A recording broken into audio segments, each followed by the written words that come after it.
have Dr. Sheela Namboothiri, the famous pediatric genetist, who will be talking to us about the basics of when to refer a patient and what are the associations we have. And very commonly we have doubts as to whether to send the patient for genetic screening. So madam will highlight on all these things.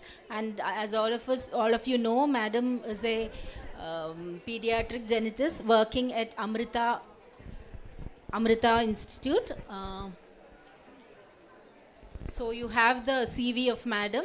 Madam has numerous international and national publications and fellowships from distinguished institutes, and she's the co-chair of ICMR Rare Disease National Consortium Expert Committee. Over to you, Madam.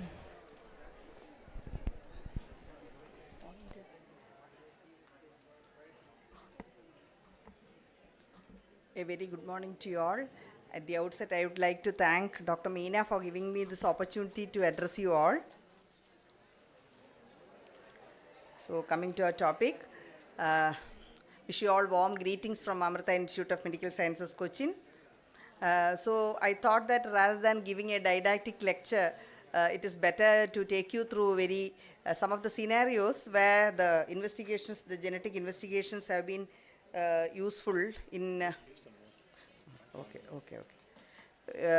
so that it will be, you can relate to these situations in a better way. So this is the blood sample of a 3-day-old baby. You can see that this blood is purely white in color. So when the sample was taken for some other thing because the child was having hypoglycemia. So the triglycerides was 8,800, total cholesterol 592, and VLDL was 374. And the baby was having very florid lipemia retinalis. Actually, some of the slides I have shown to some other presentations also. That is why I have given a normal, which is not at all needed for you people. So coming to this, so what this child was having is a lipoprotein lipase deficiency. This in lipoprotein lipase deficiency, as you think, it is not a very rare condition. We have around 24 patients with proven lipoprotein lipase deficiency. This can be due to two reasons. One is a deficiency of lipoprotein lipase enzyme, or there can be deficiency of a cofactor ApoC2 or ApoA5, which is needed for the proper functioning of the lipoprotein lipase. And this hydrolyzes the triglycerides in chylomicrons and VLDL. That is the reason why the VLDL is also elevated along with the cholesterol and triglycerides. So how do they present? Usually, like this, accidentally only it is being diagnosed, because when you take blood for some other reasons, you will see the white blood. Or if it has not been diagnosed at that point, these children might be presenting with abdominal pain, with hepatosplenomegaly. While evaluating for hepatosplenomegaly, you will see an elevated, very, very high levels of triglycerides, and that is how you make a diagnosis. So once they have the triglycerides beyond the level of 1000, they will be presenting with lipemia retinalis and eruptive xanthomas. And the dangerous thing is that these patients will be presenting with very, very severe multiple episodes of recurrent pancreatitis once the levels are more than 2000. So the mainstay of treatment is not any medication, it is a fat restricted diet what is given. So if a baby is diagnosed in a very in the newborn period itself, we will try to reduce the breast milk, and in some of the cases where the levels are skyrocketing, some patients had more than 37,000. So in those patients we will stop the breast milk, and they will be put on a fat-free formula which is very easily available in the market, which is being used for people with high cholesterol levels. And we will also add medium chain triglycerides into feeds, because this will directly get absorbed into portal circulation, and it will not form the chylomicrons. That is why we are substituting it with, because we can't stop all the fat formula from the diet. And once in every 3 months, we will be monitoring these babies, and then early weaning and with complex carbohydrates is the mode what we follow. So here I just wanted to show you that you can see that the levels were even more than 30,000 for at least 4 patients. In one of the patients, it was 38,000 at 3 days, 4 days. So you can see that it has come back so beautifully after modification of the diet. We have not given any particular medication for any of these 24 patients. And this is the response to the diet. You can see that the blood color has become completely normal, and the fundus has also normalized. And this is one of the publications what we have written after seeing 15 patients, because this is the diet what we have actually written in detail, because how to modify the diet in these patients. So coming to second scenario, a charge association, charge syndrome. So this is a condition where the patients will be presenting with coloboma of retina or coloboma of the iris, and some patients can even present with anophthalmia. In associated, it is an acronym for the charge is an acronym. So C is for the coloboma, H is for the heart anomalies, and A is for the coronal atresia, growth retardation, mental deficiency, and genital hypoplasia. So these patients have a particular ear. I will show you the picture. So this is called as a typical charge ear. The vertical height of the ear will be very less, and the ear lobule will be very, very tiny. That's a special clue here. So I think as you ophthalmologists, whenever you see patients who are having big coloboma either in the retina or in the iris, it is always better to check for the ears also. So here you can see that the ear lobule is very, very, it is absent here. And some patients can present with microcornea. You can see the microcornea here. And this is the depressor angulae oris muscle deficiency. That's why there is an asymmetric cry. This is otherwise called as asymmetric crying facies, micro penis, and bilateral microcornea. And one of the important clue here is when you think about this condition, they will be having associated semicircular canal deficiency. So what happens is, if it is a big child, you will have to do a CT scan of the temporal bone to see that. But in a newborn baby, what you can do is you can take a lateral X-ray of the skull.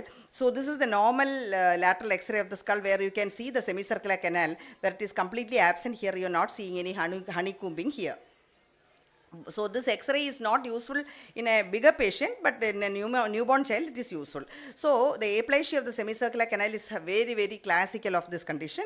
So the triad for charge syndrome is coloboma, coronal atresia, and absence of semicircular canal. If a patient satisfies all the three, so this is almost, it is 100%, it is charge only, and the gene here is CHD7. We have many patients, probably because we have a big number of patients who have been referred from our cardiology setup.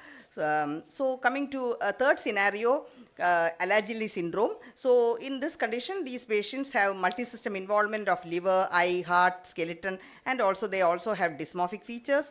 So in liver biopsy, what you see is in more than 90% of the patients, they can have an associated bile duct paucity. 15% of the patients will be presenting with cirrhosis and liver failure. So, along with the bile duct paucity, at least 3 of the above features should be there. One is cholestasis. They will be presenting with severe jaundice, cholestatic jaundice, pulmonary stenosis, butterfly vertebrae, which you can identify by taking an X-ray of the chest with abdomen. Posterior embryotoxin and typical facial features. I will show you the picture. You can see that the child is deeply jaundiced, and this is the very broad forehead, and the child is having a very prominent nose and a pointed chin. And this is the father and this is the child. Both of them were having posterior embryotoxin. But the father, apart from having posterior embryotoxin, he did not have any other features. So this is an autosomal dominant disorder, which is having a 50% chance of inheritance. So the point here is that if 2 people are having in the same family itself, they are having the same disease, the severity can be completely different. So the facial feature is prominent forehead, straight nose, bulbous tip, and pointed chin, and inverted triangular face. So this is the father. Actually, the inverted triangular face is very, very clearly seen in the father, and the posterior embryotoxin, which was identified by the slit lamp evaluation for both of them.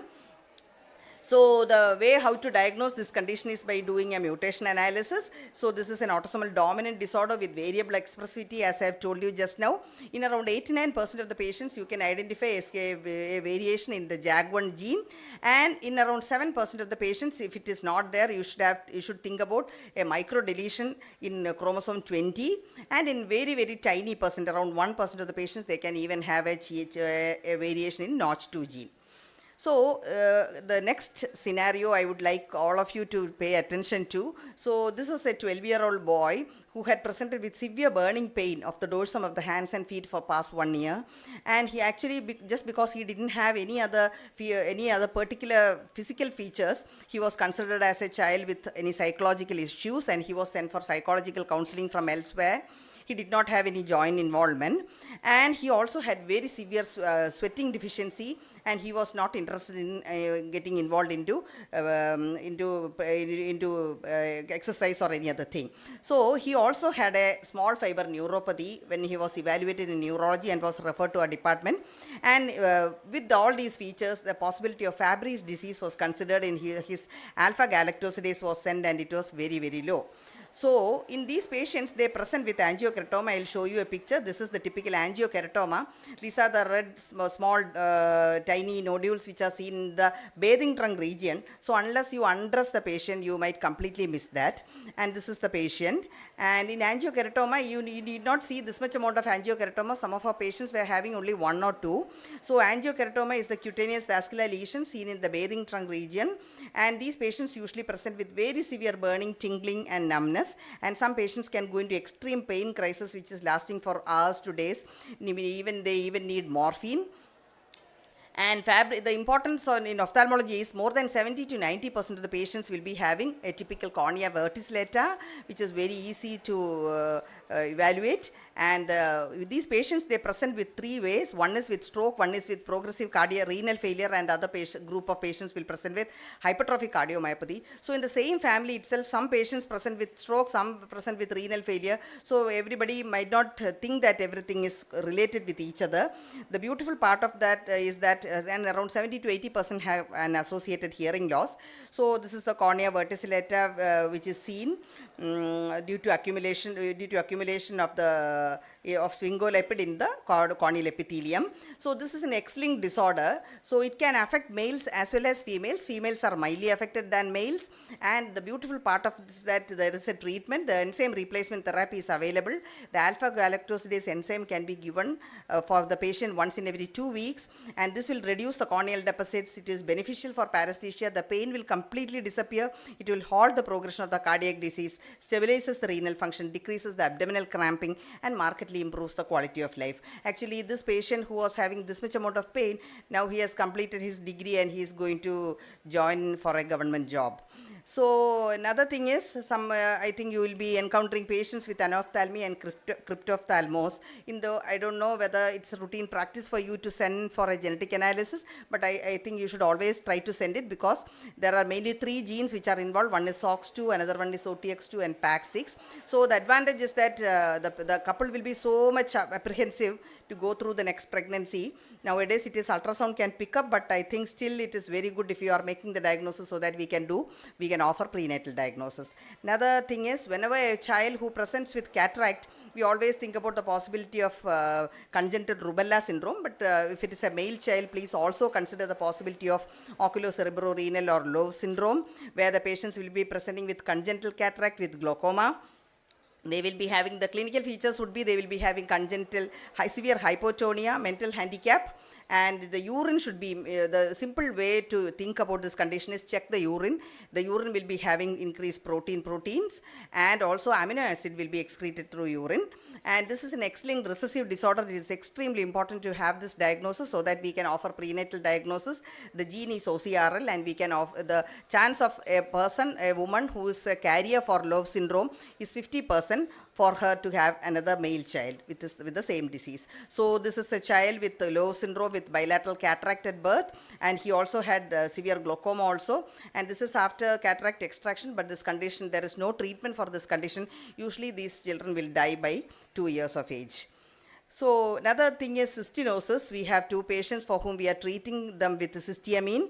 They will present with hypophosphatemic type of rickets with renal Fanconi. So the urine will be, there will be urine sugar will be there, and urine proteins will be excreted. They will be presenting with severe photophobia by 1 year of age, and it is a autosomal recessive disorder, and they can be treated with bicarbonate, citrate, and vitamin D for the hypophosphatemic rickets. But the actual treatment is oral cysteamine. Even the eye drops are also available for controlling the cystine crystals, and most of them will go ahead with the renal problem, and they would need a renal transplantation. And this is the cystine crystals in cornea. And retinoblastoma, I need not explain to you for this August crowd. And in retinoblastoma, the parents of the patient with retinoblastoma should be examined for spontaneously regress retinal tumor, and two tests should be done. One is the mutation analysis. In around more than 90% of the families with bilateral or familial retinoblastoma, you can get a mutation, and if it is not there, in around 3% of the patients, FISH analysis is indicated to identify whether there is a 13q deletion. So that can be there in around 3% of the patients. And the most important question what the family would ask is, what is the chance of us to have another affected child? So if the child is having a bilateral retinoblastoma, the chance for the next child to be affected is around 5%. If it is unilateral, it is only 1% for unaffected parents. If one of the parent had retinoblastoma, the risk is 50%. So this is the last scenario. This is a von Hippel-Lindau syndrome. This is an autosomal dominant disorder which is with a defect in the tumor suppressor gene, and around 70% of the patients will die with clear cell renal cell carcinoma. So if a person has been identified, this can affect males and females. If a person has been diagnosed with von Hippel-Lindau disease, the chance of his or her children to be affected is 50%. So if you are not doing the genetic analysis, so the screening of the eyes should be started even for retinal angioma should be started even before 2 years, and urine catecholamine should be done by 2 years for checking for pheochromocytoma, and after 11 years lots of investigation surveillance should be done for MRI brain and ultrasound abdomen and CT scan abdomen once in every 6 months. So these are the renal capillary angiomas in von Hippel-Lindau disease after fluorescent angiogram. So this condition with a typical it's a multi-organ disease: retinal angioma, cerebral hemangioblastoma, spinal hemangioblastoma, liver hemangioma, and the major important thing is the renal cell carcinoma, pheochromocytoma, and cystadenoma of the testis and also the broad ligament. So this is the mural nodule in the left cerebellum what we can see, and this is the clear cell carcinoma and pheochromocytoma. So to sum up, ophthalmic clues are very important handles for clinching the diagnosis for CHARGE syndrome, for Alagille, for Lowe syndrome. The yearly fundus examination is a non-invasive screening modality for von Hippel-Lindau disease and also for neurofibromatosis type 1. Slit lamp study is extremely useful for detection of Fabry's disease, for which there is a definitive treatment. I thank Dr. Natasha and Dr. Rehana for providing me with various slides from ophthalmology, and thank you all. Thank you, Dr. Sheela Namboothiri, for this very exhaustive presentation. And for the benefit of all of us here and all the audience, I would like to know where exactly can you do this genetic analysis and how frequently it is done and what is the expense involved? Thank you, ma'am. Nowadays lots of private labs are doing all these tests. Previously we have been doing a test called clinical exome where only 8,000 genes are studied. So it has been identified that in human beings somewhere around more than 25,000 to 26,000 genes are already identified which are associated with a particular type of disorder. So what we can send is a whole exome sequencing for these patients. The charge of this test will be somewhere around 17 to 18,000.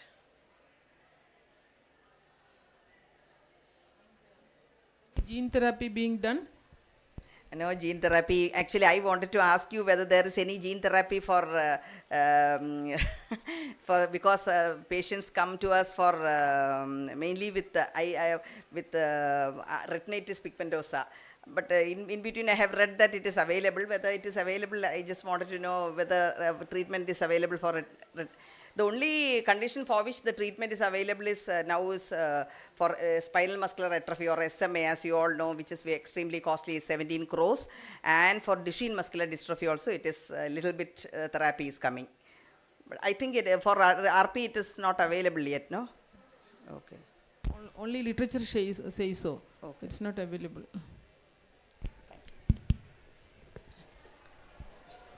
Madam, kindly accept this token of appreciation from KSOS and from us.